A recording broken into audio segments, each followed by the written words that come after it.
What was one unforgettable experience in your life that hardened you as a person? Story 1. Working in the back of an ambulance exposes you to so many terrible things. One that has always stayed with me was a call for a 30-year-old woman after an attempt to end her life.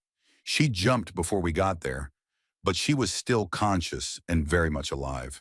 On the way down, she hit a balcony and shattered her arm in a huge open fracture. That alone wasn't the most memorable part, but when we arrived and put our high-visibility jackets on, I looked over at my partner, who was just a few feet ahead of me, standing frozen in shock. I turned toward the patient and saw her biting and tearing at her own broken arm. I don't know why it unsettled me so deeply, but the thought that someone could be in such a fragile state of mind that they would rip at their own flesh was something I have never been able to forget. Story 2. Spending over 12 months in juvenile detention definitely changed me. I have also been to jail, and honestly, they are almost the same. Violence still happens there. People still get abused. There are addicts in both places. And even though deaths are less frequent in juvenile detention, kids can be ruthless. The bullying felt worse in there than in jail. At least in jail, I only got one comment about having long hair in the holding cell at court, but none once inside. In juvenile detention, I saw kids torment each other constantly, and I was mocked after catching lice from others there. It only stopped when I finally fought back. The hardest part came after release. I struggled to build normal relationships, felt safest being alone, and the night terrors stuck with me for years. I would dream I was back inside, going through the routine of showers, meals, and classes, only to wake up drenched in sweat in my real bed. Those dreams felt real and exhausting, and I began to dread sleeping. That experience left me depressed for the next 10 years, caught in toxic relationships, using substances, and falling into crime again because I could not function in society. Even now, I still struggle with the simplest things. I work, but I avoid dating because it feels like too much. Before all that, I had good grades, a job on the side, a girlfriend I had been with for a year, a baby sister just born, and close friends I spoke to every day. Now all I have is my job. Story 3. I was diagnosed with multiple sclerosis 13 years ago at the age of 43. My husband left a few years later, and I have no family support except for my daughter who helps me. I never remarried and do not believe I ever will, because I feel I would only be a burden. I cannot do the things I used to love, cannot drive, and cannot tolerate being outside in the heat due to weakness. At 56, I live on disability benefits, barely getting by, with no savings or future. My quality of life is low and I struggle with depression. My cats bring me comfort and joy, and my daughter bought me the laptop I am typing on now, which allows me to stay connected and watch movies, even though my eyesight has worsened with macular degeneration. Speaking is difficult due to cognitive decline, but I can still express myself when I type. I have learned to cope with the loneliness, but it has hardened me. I try not to envy others who live normal lives, though I feel like I am simply waiting for the end, which may still be 15 or more years away. I fear the thought of ending up in a care home and being mistreated there. Still, I remind myself that I had 43 good years, and for that I am grateful. Health is the most precious thing in life. Be thankful if you have it. Story 4. I did nothing to deserve what happened, but my parents, who were likely dealing with their own issues, were convinced by a manipulative person that despite lab tests showing no substances in my system, I must have been secretly using. Between middle school and high school, two men showed up in my room at 3 in the morning and took me without explanation from Phoenix to Idaho. I spent a month in the desert with one set of clothes, no toiletries, and nothing but a tarp to sleep on. Every day was the same. Wake up, hike 15 to 20 miles, set up camp, sleep, and repeat, with almost a week spent completely isolated in a small cave. I went from being a carefree kid to someone who hid a large knife by my bed, ready to defend myself if anyone tried to take me again. The strangest part is that when my parents finally picked me up, they acted as if nothing had happened. They gave me Cinnabon at the airport and spoke excitedly about me starting at an expensive new high school, but never mentioned the ordeal. That was 23 years ago, and it has never been discussed since. While there, I learned things no child should: how to commit crimes, make fake documents, and deal substances. For years afterward, I lived as a career criminal until finally leaving that life behind a decade ago. The memory of being marched barefoot through the airport, handcuffed and driven into the desert will never leave me. Story 5. My mom let me watch Unsolved Mysteries 60 Minutes Dateline and the nightly news unsupervised from the age of 4. I also had a television in my room and watched whatever late-night programs were on. That might not sound like a big deal, but I was old enough to understand what was being discussed. And this was during the peak of violent crime in the 1990s, when people like Jeffrey Dahmer were being arrested. Every night I would search the house for intruders, drawing the curtains so no one could sneak up on us. I memorized where every gun in the house was stored. I saw countless stories about children being harmed by their parents or guardians, and it left me terrified that if I stayed anywhere besides with my mom, I could be attacked in my sleep. Looking back, I realize it was deeply damaging, even though my parents never intended it to be. Today, I see the difference clearly. My daughter is 6 and cannot even watch 101 Dalmatians without getting scared. That is how I know I have done better by her. Story 6. Being fired was one of the hardest lessons I learned. During my first week at that job, the woman I was replacing was showered with kindness. Everyone wished her well. They held a farewell lunch and presented her with a big cake. I assumed I would leave the same way someday. Instead, one Thursday, I was told I was being let go. But not to worry. One of the owners also ran a landscaping crew and offered me a position there for $10 an hour. When I arrived at the new job, I found myself surrounded by coworkers who spoke only Spanish, which I didn't understand. They treated me poorly, making me carry heavy loads and dig ditches, clearly hoping I would quit. Later, another worker explained that the boss had given me this job just to make me ineligible for unemployment benefits. What they didn't realize was that I actually enjoyed hard physical labor. It felt like being paid to work out.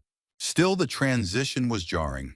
I went from being valued at one company to feeling isolated and unwelcome at another. I stayed there for over 5 years and witnessed countless new hires being pushed until they quit. I always knew I would never be leaving with cake or a celebration.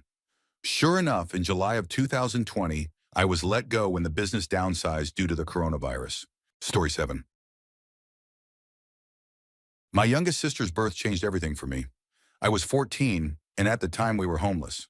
I resented my mom for being pregnant and planned to dislike the baby too. I blamed her father and saw the child as just another burden. But the moment I met her, my feelings shifted. She was so small, innocent, and perfect. And I realized I could love no one more. Right then, I decided I would do everything I could to make sure she didn't grow up the way I had. That summer, I got my first job, and for the rest of high school, I worked full-time while also caring for my siblings. I provided food, cooked, cleaned, and often stayed up for nighttime bottle feedings, sometimes falling asleep in class from exhaustion. Those years taught me that few people truly understand or care about what others are going through. When I moved out at 17, my little sister begged me not to leave. She cried, saying our siblings disliked her and she would be alone without me. My heart broke, but I could not stay in that environment. Since then, I have kept a close eye on her. My husband and I care for her almost every week, and though she is doing better, I still call Child Protective Services regularly due to neglect, though little changes. As difficult as it has been, I truly believe I would not be the person I am today if she had not been born. Story 8. I was picked on by a bully for months. His older brother always protected him, which made the younger one arrogant and cruel. He stole things, mouthed off, pushed people around, and knew that if anyone fought back, his big brother, who had already been held back twice and was older and stronger than the rest of us, would step in. I reported the bullying to teachers, to our bus driver, even to the vice principal, but nothing was ever done. One day the older brother turned on him, and suddenly he had no protection. When the bully came after me again, I decided I wasn't going to take it anymore. In front of the whole school, I fought back and beat him. I was suspended for fighting. It happened on a Friday. On my birthday, I was devastated, terrified of what would happen next. My mom picked me up, I told her everything, and she called my dad. Instead of punishing me, they took me to breakfast. On Monday, when my dad met with the vice principal, he tore into her, criticizing her failures as an administrator in language so sharp I still remember it.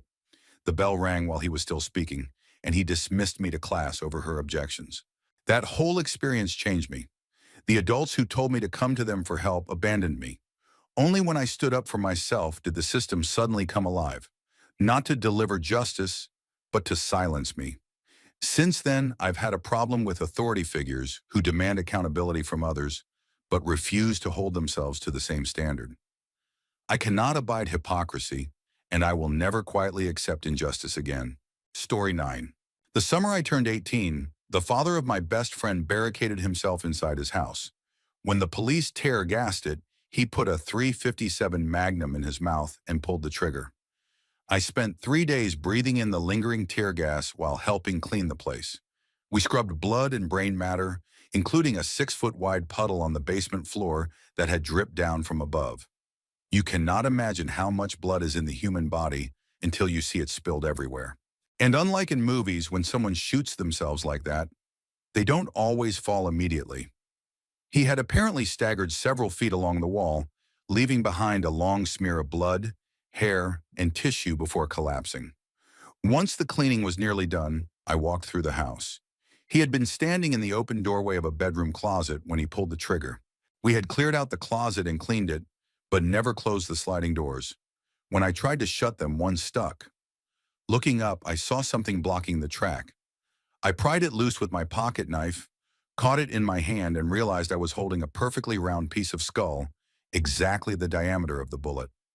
For 3 days, I hadn't gotten sick, but that was the moment I finally vomited.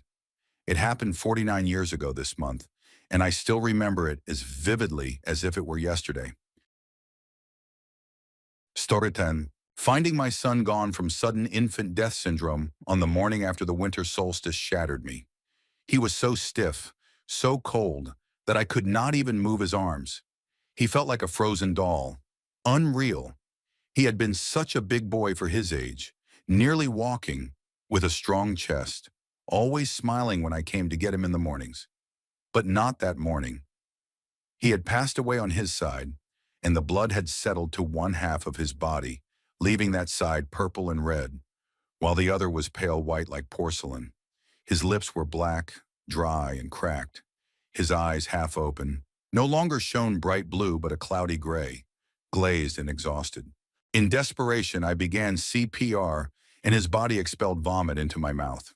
The smell was awful, not like milk, but sickly, sour, and wrong. And then there was the smell of death itself, a heavy, sweet odor that lingered for months in the house, in the clothes, even in the car's air conditioning. For years it would suddenly return, and I would pull over, tears running silently down my face, because by then I had learned to cry without sound.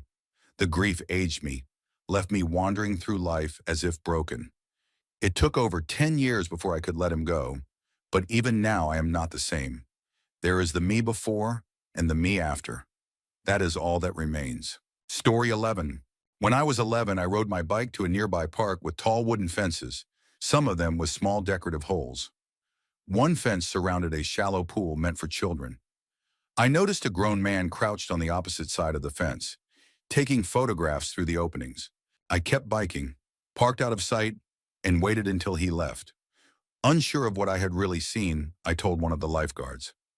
I do not know if they believed me or if anything came of it, but I never saw that man again. Still, for weeks afterward, I was afraid he might return and retaliate somehow. Nothing ever happened, but I found myself riding my bike far less, even though I had once loved the freedom of it. Story 12. My ex used to abuse me, and he got away with everything. I was weak, broken, and living with severe trauma. If I had not been in that state, I could have gone to court with undeniable proof, even a 911 call that revealed all the lies he and his police friends created.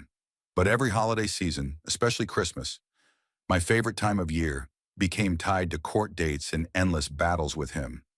I gave up because I needed peace. The experience hardened me, teaching me how easily people manipulate the justice system and how officers can abuse their power when they protect one of their own. I wish I had had the courage and strength to fight, but I was dealing with concussions, a near stroke, and a system that told me I was the one retaliating. He walked away untouched, not because of forgiveness, but because I had nothing left to give.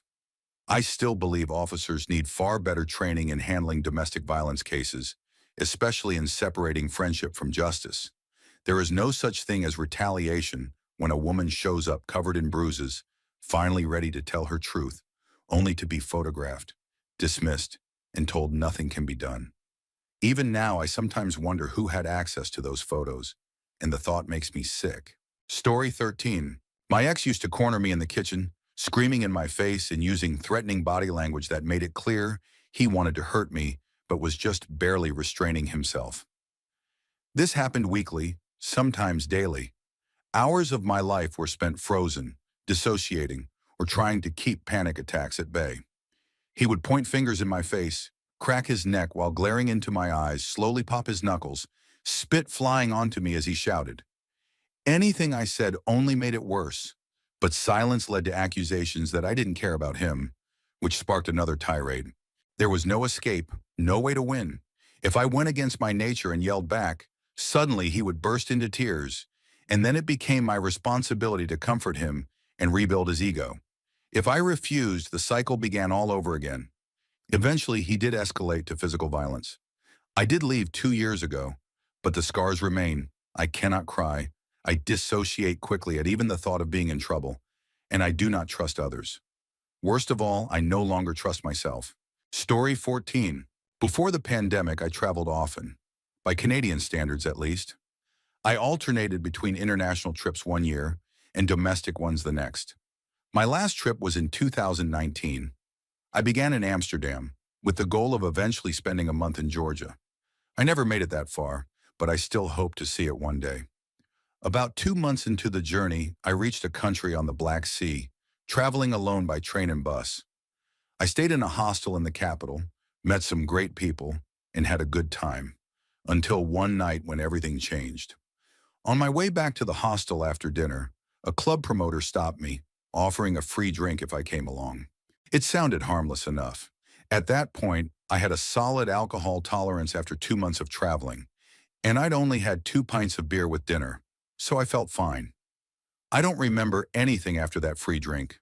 I woke up alone in an empty apartment with a locked European-style door that required a key.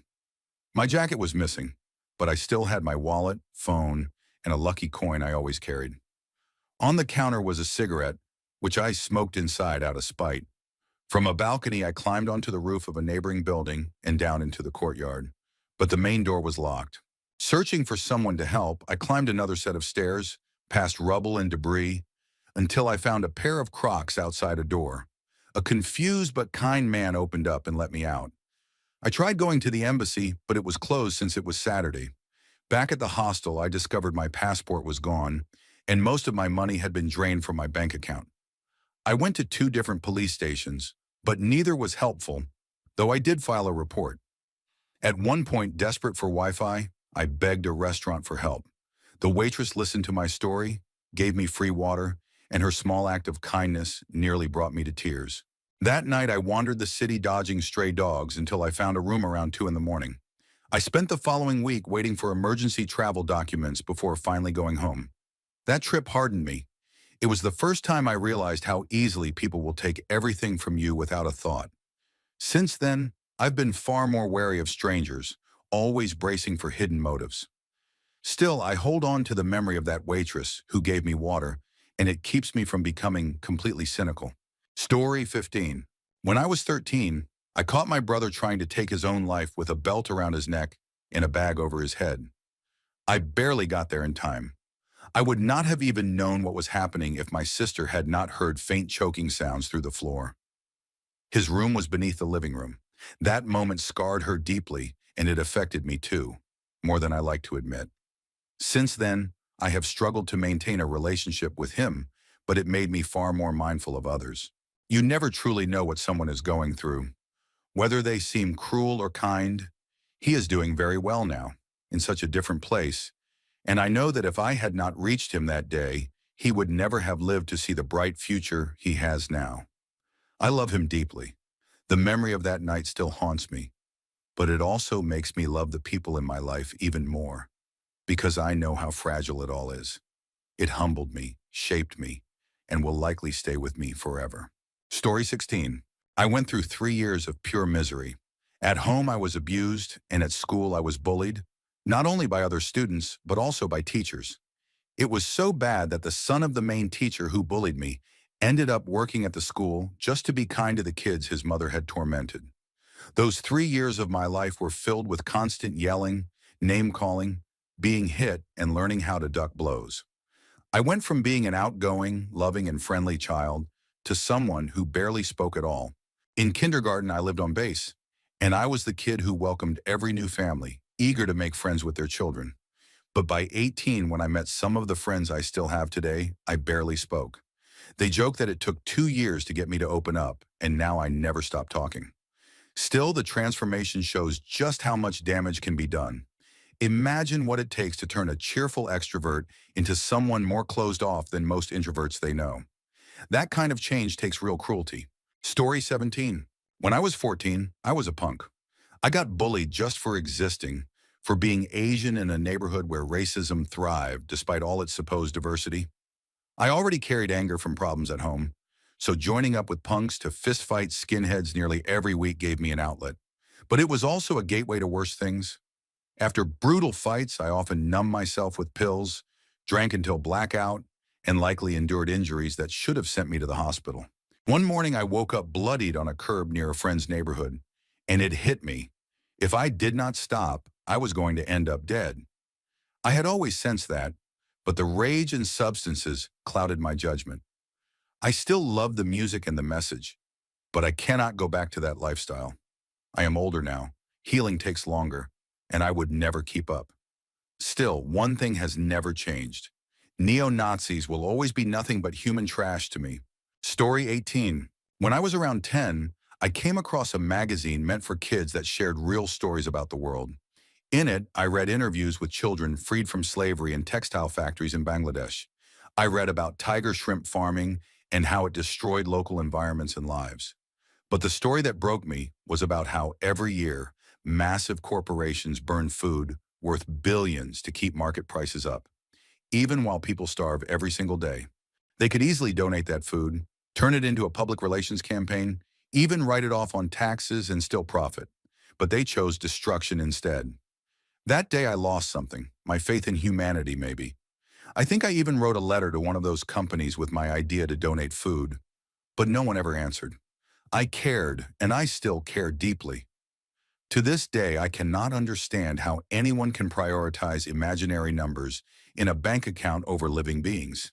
It is something I will never forgive or fully comprehend. Story 19.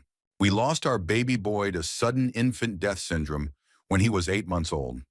He was the most handsome little guy I had ever seen. We all went to bed that night as usual. He wasn't sick, he didn't have a fever, there was nothing wrong with him. But in the morning, he was gone. Our daughter, now 15, is severely autistic, nonverbal with meltdowns, stimming, aggression at times, and still in diapers despite years of trying every possible approach.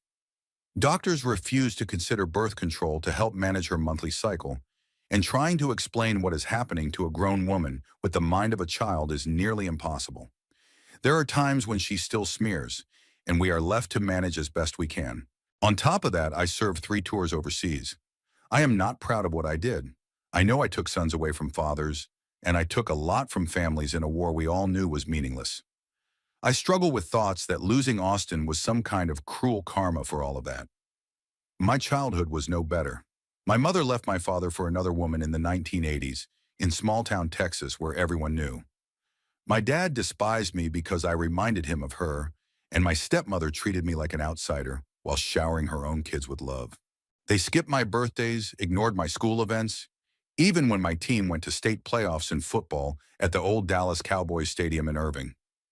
No one showed up. Meanwhile, my mom and her partner tried to beat the masculinity out of me daily. I grew up feeling unwanted and unloved. Today, I look at the state of the world and see no hope. Those in power have us divided, fighting each other, blinded to their lies and corruption. People tear into neighbors for needing help with groceries while the politicians take salaries for life. pass secret bills, and commit crimes with impunity. It's a big club, and we are not in it. Yet we do nothing, too scared to risk the little we have to make tomorrow better. I beg for humility. Stop the hate, stop the arrogance, stop believing race, wealth, or religion make anyone superior. The strings of power are not pulled for us, and believing otherwise is delusional. Anger hardened me, and it still does. Headlines full of sensationalism push me to rage, and sometimes I wonder if it is intentional. In the end, I remind myself that anger is like drinking poison while expecting someone else to die. Story 20. I once worked on a project supporting the Canadian Truth and Reconciliation inquiry into residential schools. We listened to testimony from survivors, men, women, some elderly, some middle-aged, and even some not much older than me.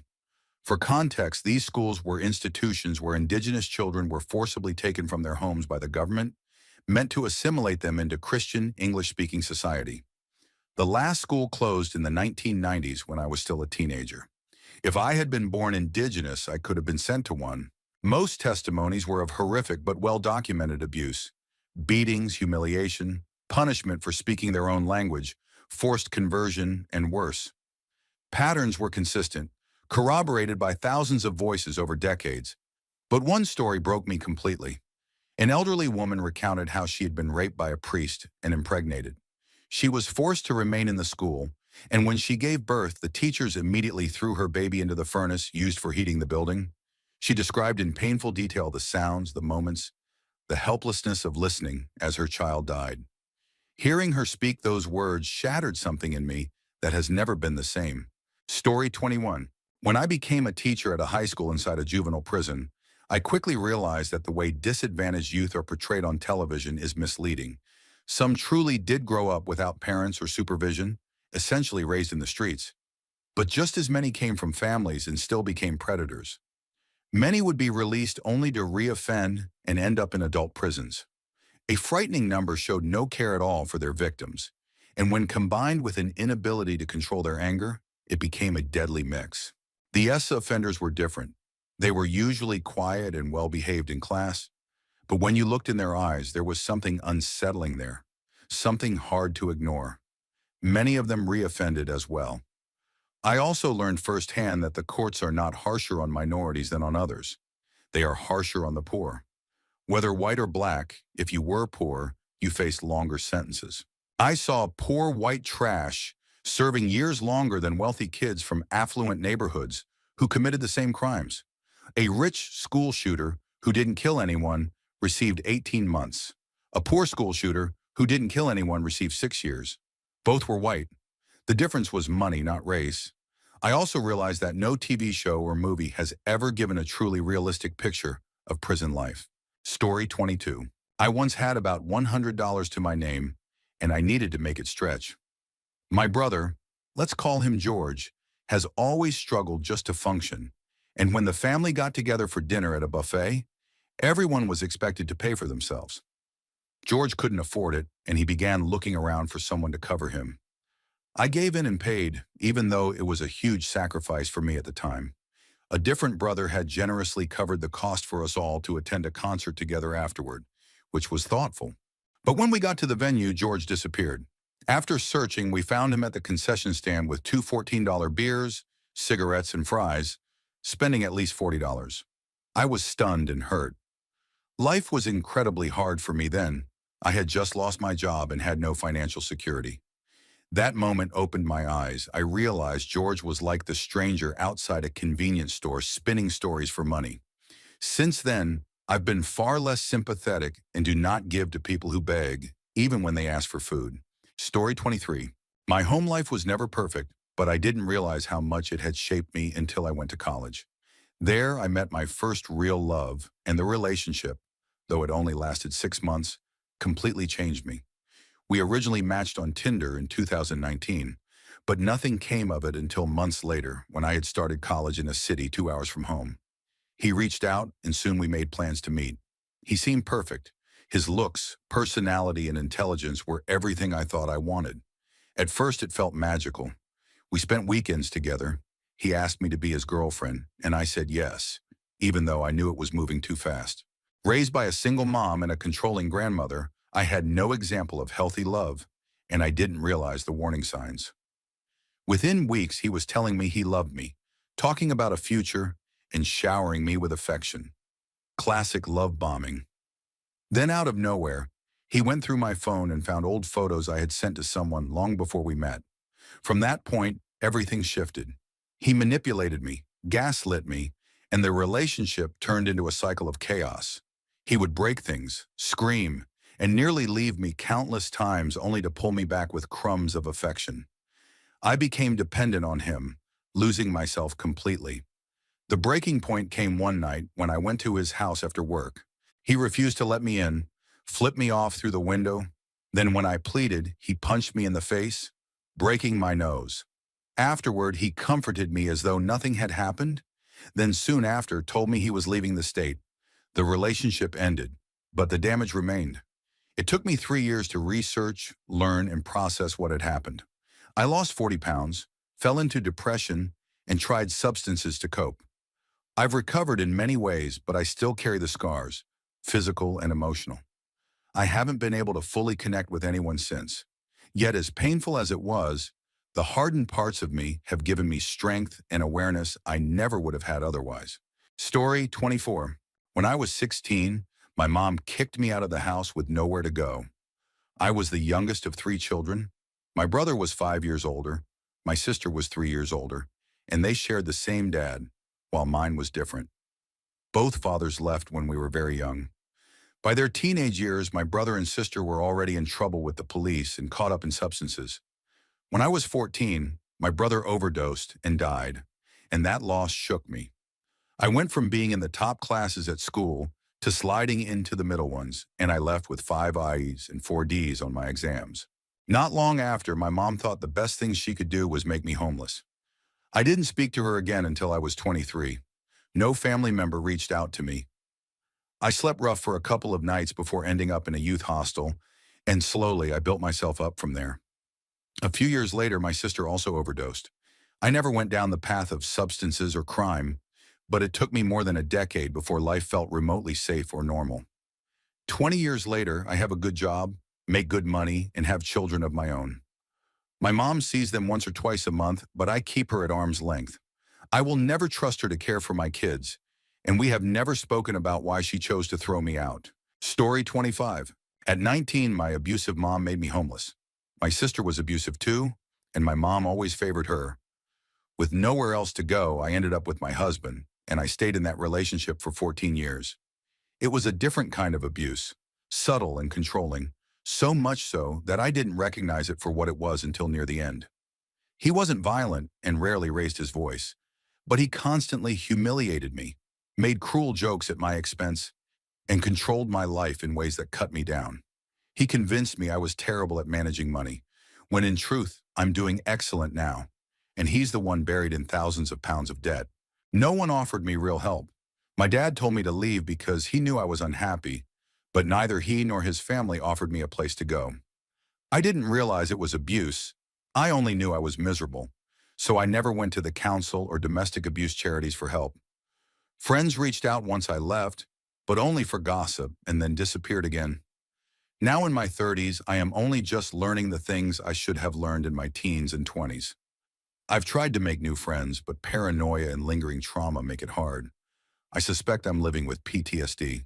Story 26. I grew up in private grade school and then transitioned to public high school.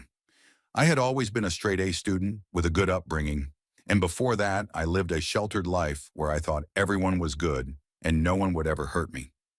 That changed when I entered high school and met a group of so-called friends who were the opposite of the people I had grown up with. I thought I was lucky to be hanging out with the cool kids, and I spent most of my high school years with them. While there were fun moments, they were not good influences and treated me badly. My low self-esteem made me tolerate it because I cared more about fitting in than how I was treated. After graduation, the truth came out. Just 2 months into college, that same group robbed my parents' home. All those years, they had been pretending to be my friends while secretly casing my house. The police suspected me as the main culprit, and there was nothing I could do to prove otherwise. The stress broke my mom, sending her into a nervous breakdown. I dropped out of college, losing my scholarship so I could take care of her. My dad grew to resent me even more, and I spiraled into paranoia, addiction, and depression for the next decade. Learning to forgive those people was the hardest hurdle of my life. That experience tore away the fantasy world I had grown up in and forced me to see reality. It made me tougher and more street smart, but it also left permanent scars. My mom eventually recovered, though she was never the same. My dad has softened toward me, though he has never said so directly. After multiple DUIs, I stopped drinking in January of 2015. I still regret not finishing school, but fear and trauma hold me back. Every time I think about going back, I remember the collapse that started right when I began college, and it terrifies me. Story 27. I help run a chat room for people struggling with treatment-resistant depression and anhedonia. Over time, we have had many users who were suicidal. One in particular was a young Canadian guy. We talked him down countless times. I spent hours messaging him privately, trying to help him see beyond the darkness he felt inside. He was outdoorsy, athletic, and kind, but relentlessly cruel to himself, half convinced he was evil. For a while, he seemed to be improving. He started therapy, found a job, and even adopted a dog he adored. He would gush about how much he loved and cared for it, posting pictures, and the regulars in our chat room, myself included, were thrilled to see him doing better. Then out of nowhere, his dog died. It was like the universe had played a cruel joke on him. Combined with other setbacks, he began to spiral again, worse than before. One day he posted a picture of a revolver and said he was playing Russian roulette alone. Then he went silent.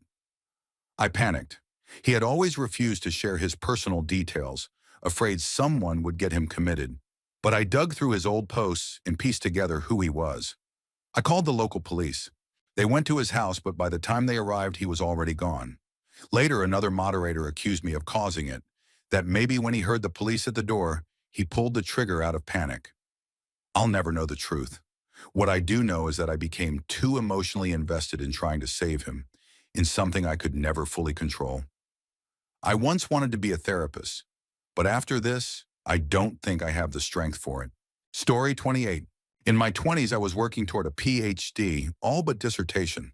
Coming from a rough childhood, reaching that point felt like a miracle. I had been accepted to a school in the UK, but by then I had been experiencing strange symptoms and years of misdiagnoses. While back in the US for a friend's wedding, I suddenly went blind. That was when I was diagnosed with multiple sclerosis. I had no insurance, was hospitalized for weeks, and the medical bills destroyed me financially. I couldn't even return to the UK to collect the belongings I had left behind, since it was supposed to be just a one-month trip. With nowhere to live, I crashed on a friend's floor for a year until I could get some support. Because I had spent all my assets paying the hospital, I had nothing left. I was 1 year too old to qualify for programs that helped younger patients, and I was 1/4 short of earning full disability despite working since I was 15. I ended up on SSI, forced to live below the poverty level for life. Beyond the financial ruin, I had to face the reality of MS, sudden blindness, physical decline, and the weight of uncertainty. Doctors began treating me differently the moment they realized I was low income. I call it being numb rather than hardened, but it's the same. I don't flinch at life's curveballs anymore, just stare them down. In the years since, I've been the unlucky one who gets every rare side effect listed on medications. Once I even tried an off-market chemotherapy substance that seemed to stabilize me, until my doctor missed warning signs and my immune system collapsed. I had to quarantine and receive IV infusions at home. This was just 6 months before COVID lockdown. Through it all, the one steady source of comfort has been my Amazon tortoise, my angel. Story 29. I was living with my girlfriend when her father, who was also my friend, took his own life. He was an old hippie, full of stories about the bands he had seen in San Francisco, and we could talk for hours. Afterward, I cleaned up what he left behind so his daughter wouldn't have to. The smell of blood haunted me for years. His son, who was severely schizophrenic and living in a mental institution, came home for the funeral. He stopped taking his medication and one day decided I had killed his father, convinced that otherwise his dad's soul would go to hell. Even though a police investigation had cleared everyone, gunpowder residue tests and all. He didn't care. He armed himself with 2 knives and tried to attack me. His sister blocked him on the staircase until the police arrived. A few weeks later, while we were visiting family on the East Coast, he escaped from the hospital and went missing. When we returned, he was still gone, and we searched, putting up posters. Eventually, some kids hunting rabbits found his body. He had crawled under brush by a river after ending his life. Again, I was the one who helped identify his body so my girlfriend wouldn't have to. That period was a nightmare that broke me in ways I can't fully describe. I'll never be the same, but I've come far enough that I no longer smell the blood or see their faces every day. Story 30. When I was 19, my father was diagnosed with brain cancer. The doctors said he had 4 to 6 months. Without surgery, it would be 4 months. With surgery, maybe 6. But he would be left a vegetable with less than a 1% chance of surviving more than a year. We chose quality of life, and he fought for 8 months. He passed away on October 21st. Just as life was beginning to settle again, on February 14th of the next year, my mother collapsed with heart and kidney failure. She felt fine except for a cough, but my aunt, who was a nurse, insisted she get checked. At the clinic, the doctor turned pale after checking her blood pressure 3 times. It was 286 over 194. He told me to rush her to the hospital immediately. By the time we got there, she was rushed to ICU, gasping that she could not breathe. One kidney had failed years earlier, and now the other shut down, drowning her lungs in fluid and straining her heart. I took care of her for the next 13 years. In that time, she endured 9 small heart attacks, decades of smoking that calcified her veins, and endless dialysis sessions. 4 hours at a time, 3 days a week. She never fully recovered and eventually died from ischemic damage to her liver and intestines. Today marks the 7th anniversary of her passing. Losing both parents hardened me permanently. I became jaded, unable to feel true happiness for the last 15 years. Story 31. After spending over 14 hours consoling a friend who was threatening to end her life, I woke up the next day to find she had told our mutual group of more than 20 people that I had told her to go through with it. In reality, at 4 in the morning, delirious, all I had said was, "Don't do anything stupid, I'm going to bed." Thankfully, everything was over text, so I took screenshots and sent them to the group. They went from attacking me with slurs and insults to realizing the truth and banishing her instead. That experience taught me several lessons. Always keep records when things get heated if possible. Don't rely on overly emotional people to make rational decisions. And most importantly, surround yourself with people who evaluate evidence rather than react blindly to accusations. Having level-headed people in your life is invaluable, but it also broke my trust. Until then, I had been the therapist friend, always available to help anyone. After that, I realized my mental health had to come first. I still help people, but I am much more selective now. My heart is no longer wide open, and while that hurts, because I know I still have love to give, I believe it's better this way. Story 32. When I was 15, I went shopping with my mom at the fancy H-E-B in Alamo Heights, far from where we lived. As we rearranged packages in the trunk, a homeless woman touched my mom's elbow and asked for $5. My mom looked at her, saw how thin and lightly dressed she was, and said, "I'm not going to give you money, but I'll get you a week's worth of groceries." Together, we went back inside and bought her bread, milk, peanut butter, jelly, wine, toilet paper, soap, socks. I've never forgotten that moment. Around the same time, I realized I had a knack for taking tests.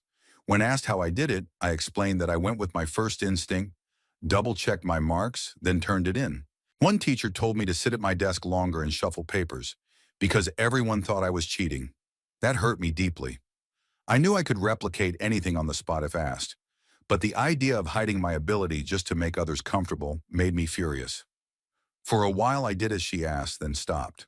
She was a great teacher, but she had been right about one thing. People still think I cheat, even online. Later in my junior year, I tried out for Tanglewood Music Camp. My teacher at the time, who was like a second mother to me, threw away my audition tape, telling me we should have been working on it earlier.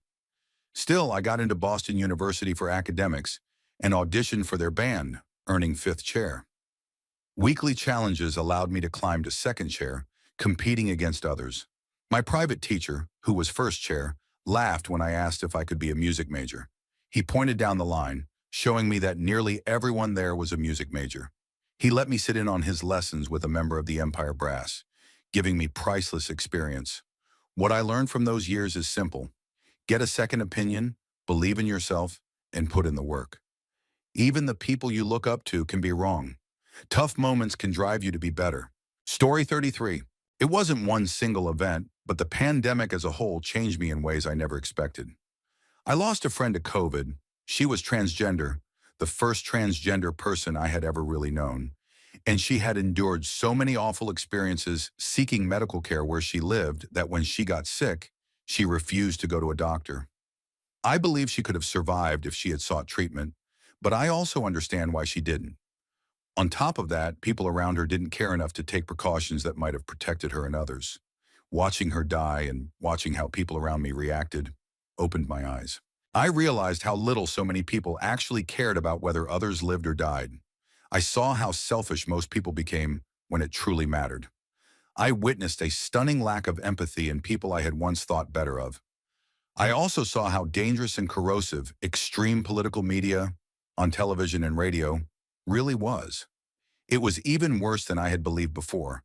Of course, not everyone was like that, but the pandemic made it impossible for me to ignore the truth. It permanently shifted my perspective, leaving me far more cynical about humanity than I ever thought possible. Story 34. At 21, I went through a brutal pregnancy after birth control failed.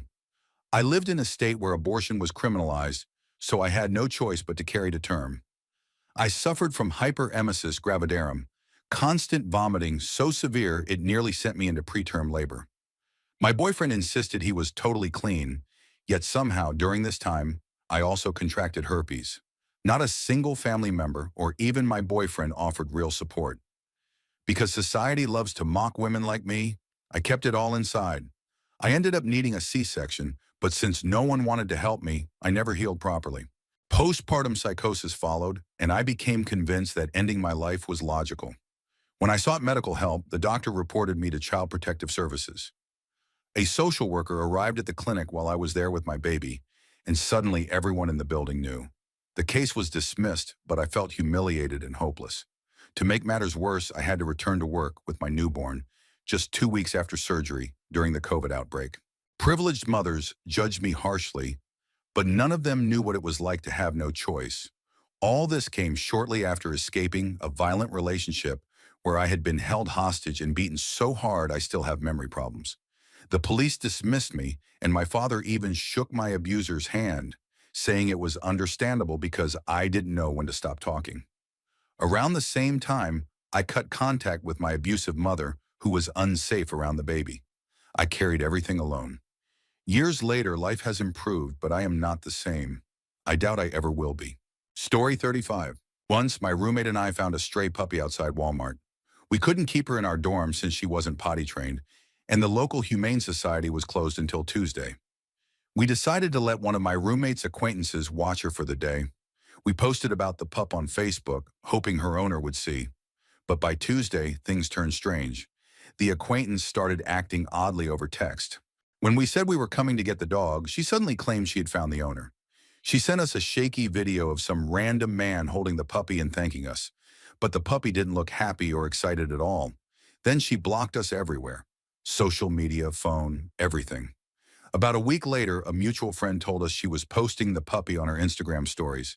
She had kept the dog for herself. Story 36. When I was 18 or 19, I was nearly robbed for $200 while trying to buy weed.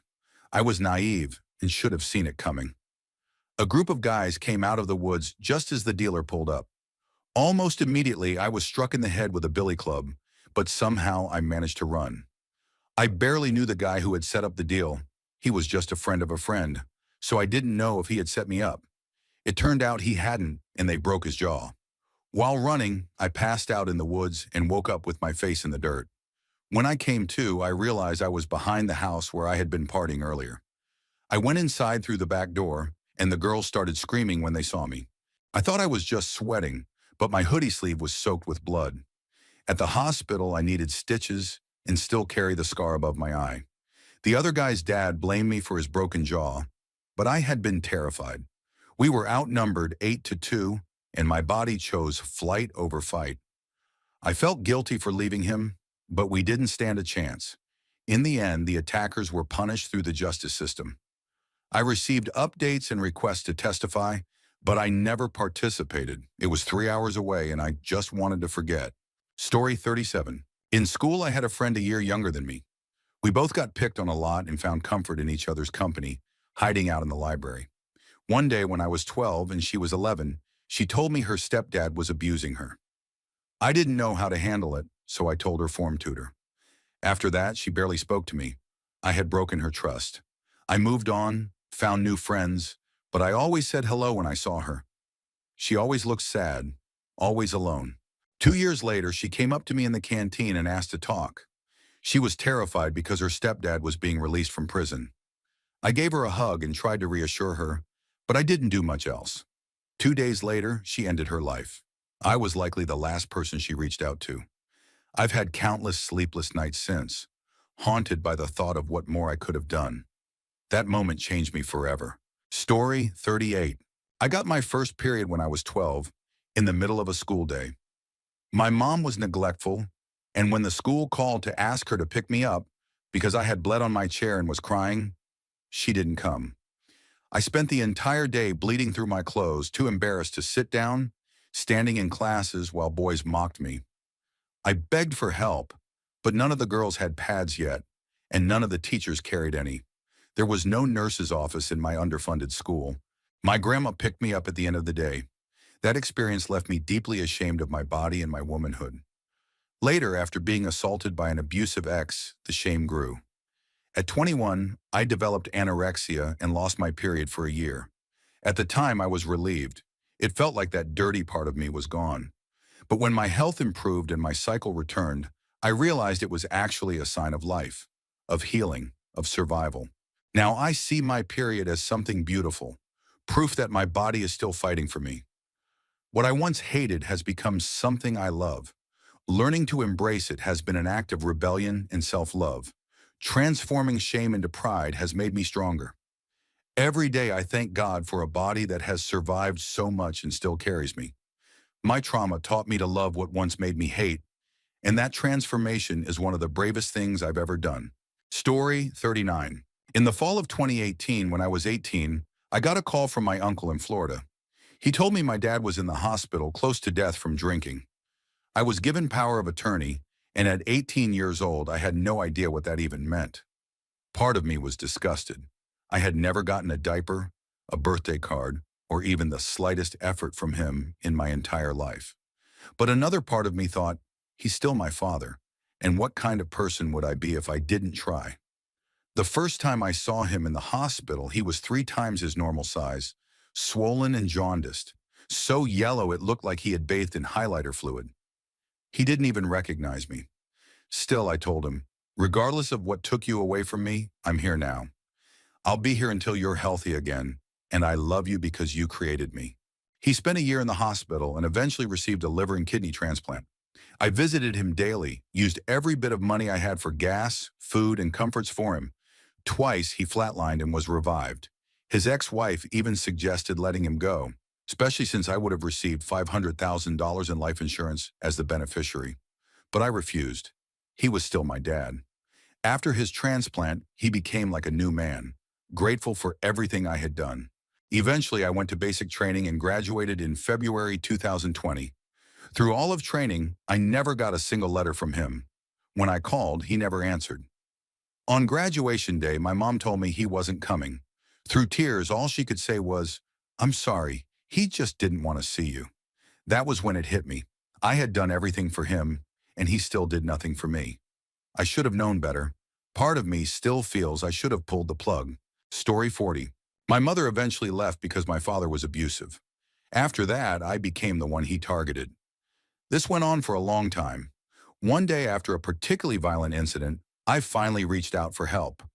Officials came, documented what had happened, and arrested him when he returned. My mom was contacted but said she couldn't take me. Instead, I went to live with my grandparents on my dad's side for a while. When I started high school, I went to live with my mom in a tiny town of about 500 people. She was dating a married man whose daughters were dating two brothers, both star athletes. When their family split, the daughters moved away, and somehow it became my fault. Those brothers started beating on me constantly. I never beat the older one, but sometimes I could hold my own with the one my age, though he usually had a friend to step in when I started to gain the upper hand. After what I had endured from my father, their hits didn't even compare, but the constant fights wore me down. The hardest realization came decades later, when I was in my 40s and talking with my wife. We had two kids and she said, "I don't know how anyone could leave their child in a situation like that. I'd find a way." That was when it finally sank in. My mom had left me. She left me with the man who beat her, knowing I was the one taking the blows, and she still didn't come back. That hardened me more than anything else. I haven't spoken to either of my parents in years. Story 41. 6 years ago, just after turning 18, I went on a solo working holiday to New Zealand. I hitchhiked most of the way and barely had any money, assuming I'd find work, get paid, and then move on to the next place. One of the farms I worked on was 40 minutes from the nearest town, with almost no cell service. They gave me housing and an old bike to get to work, but the conditions were awful. The people there were verbally abusive, threatened me with losing my room and wages, and even hinted at physical violence if I made mistakes. I worked 16-hour shifts for 3 months with almost no days off, trapped with no way out since I had no real transportation. I told myself it was my fault, that I wasn't doing my job well enough. Eventually, I saved enough money to rent a small, unreliable car. I asked for a week off to see the island. The night I left, while driving through a mountain pass, I was so exhausted that I sped downhill, lost control, and nearly drove off a cliff. I came within centimeters of death.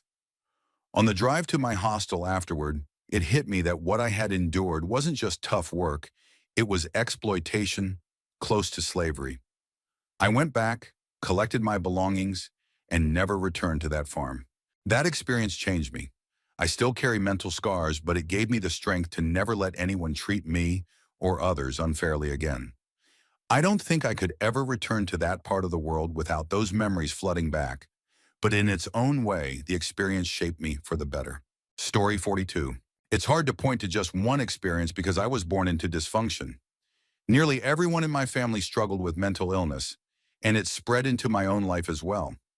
When my parents divorced, I was split between two damaging environments. On my dad's side, I wasn't taught empathy or social skills. They spoiled me, gave me everything I wanted, and excused my bad behavior. They showed me, directly and indirectly, that cruelty was acceptable. On my mom's side, things were the opposite. She was strict, emotionally abusive, and distant. That contrast between being enabled in one house and punished in the other left me masking my emotions, manipulating people, and lying to survive. By the time I was diagnosed with autism, the damage was already done. My hatred for my mom grew into hatred for the rest of the world. When I was about 5, a family member encouraged me to be cruel to animals, even letting me hurt them while they watched. They exposed me to horror films where women were tortured and killed. All of that twisted my mind and fed into patterns of cruelty. Looking back, I feel like I was already predisposed to darkness, but my family amplified it, shaping me into someone I never should have been. Story 43. In my 20s, I was an enabler. I had a close friend from my teenage years who married a man addicted to substances, and he eventually got her hooked as well. They also introduced my high school sweetheart to substances. The four of us lived together more than once, and I was the only one who consistently held down a job. Once I went out of town for work, and when I came home a few days later, everything valuable in the house was gone. I kicked everyone out. A couple of years later, when I was trying to rebuild my life, they came back with sob stories. Claims of homelessness, promises of sobriety, and insistence that moving to a new place would give them a fresh start. I let them back in. While I was away on a family vacation, I came back to find the same thing. My valuables stolen. I kicked them out again. There were countless smaller examples of the same betrayal during those years. But the second time, I learned my lesson. I cut all contact. I had lost my job because of them, so I left that place, drove back to my parents' house in another state, and deleted every phone number. Many years later, I did reconnect with them briefly, But by then I understood boundaries and enabling. I never let them affect my life the way they once had. I also never again set myself on fire just to keep others warm.